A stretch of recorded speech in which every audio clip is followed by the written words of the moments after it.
If you see low battery warning, that means you need to charge your battery. Here's how you do it. Before putting your Comet on charge, put the gear knob in neutral mode and apply the hand brake. Open the charging port by pressing the right side of the MG logo. Then, pull the charging cap. Take out the AC charging cable that comes with your Comet and plug it into a grounded AC power socket. You got this, it's just a socket. Before you plug the charger, just double check for water around the charging port. Wipe it, obviously. Then remove the cover from the charging gun and insert it into the charging port. Turn on the switch and you will see a constant green light. Voila!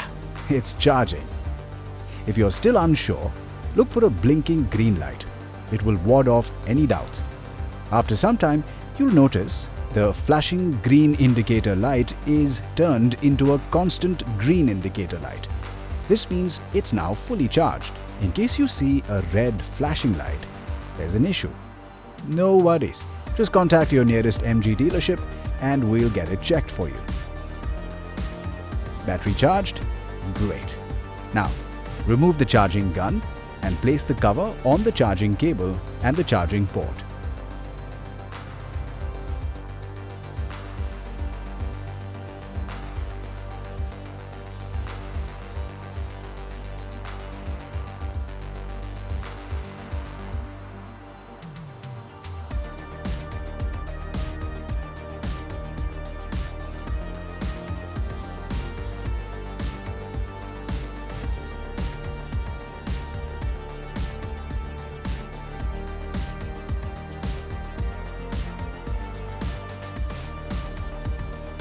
If your charging gun is stuck in the port, just remove it with the manual charger release cable that you'll find in the front compartment.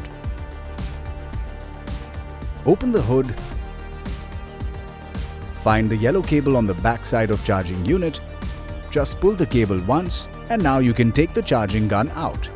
Easy, right?